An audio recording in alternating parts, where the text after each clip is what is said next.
Skin cancer experts are urging authorities to crack down on what they're calling rebranded sunbeds. The legality of the Collarium, a machine that claims to give users a longer-lasting tan, is being investigated by Queensland Health after they began popping up in the state's southeast.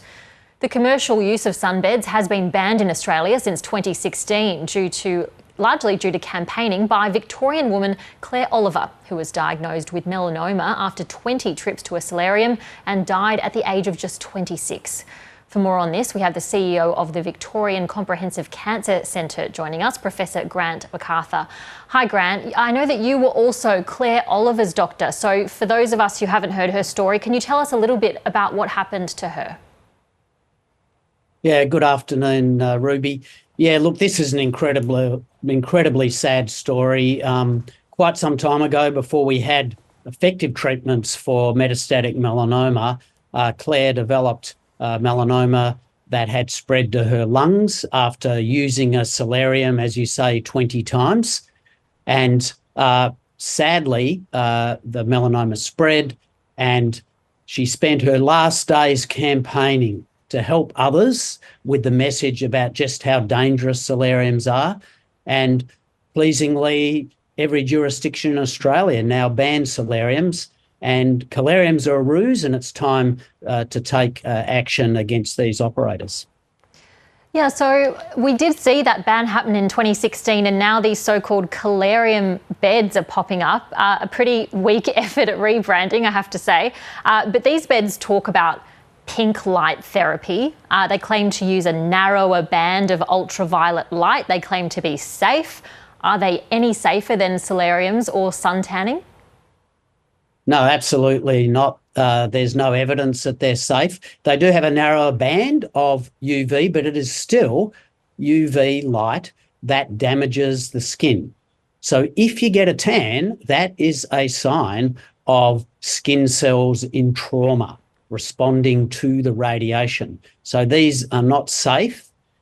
We actually strongly recommend broad spectrum sunscreens, and they're what is approved and regulated in Australia, because there is no safe UV narrow band. So it's a ruse. They're trying to mislead, and the action does need to be taken.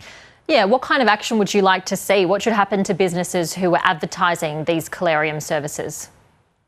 Well, pleasingly, we have legislation regulations in all states and territories that cover the use of solariums and tanning devices that do cover these devices as well. I'm sure investigations are underway. The legalities will be checked, but certainly it is my understanding on looking at these regulations myself that these Collarium operators should be prosecuted. Earlier on the show today, we were speaking to the host of the ABC children's news program, BTN, and they have been talking to young people about safety in the sun, and they don't think that the message is getting through to young people, that tanning is dangerous. The message of slip, slop, slap isn't getting through.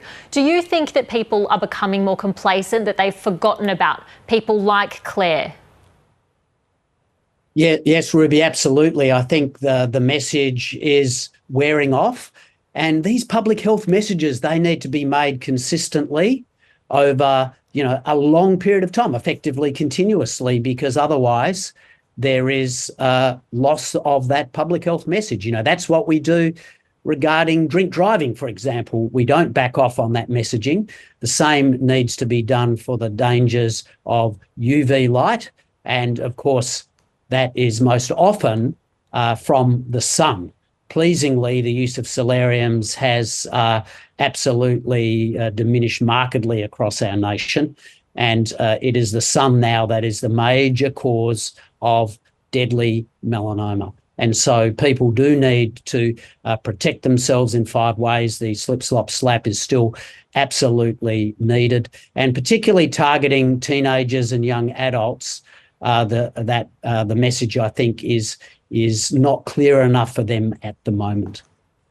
Also encouraging that we have our Australians of the Year putting the message out about sun safety and melanoma too. I'm sure you're glad to see that. Victorian Comprehensive Cancer Centre CEO Grant MacArthur, thank you so much for joining us on the ABC News Channel. Thanks, Ruby.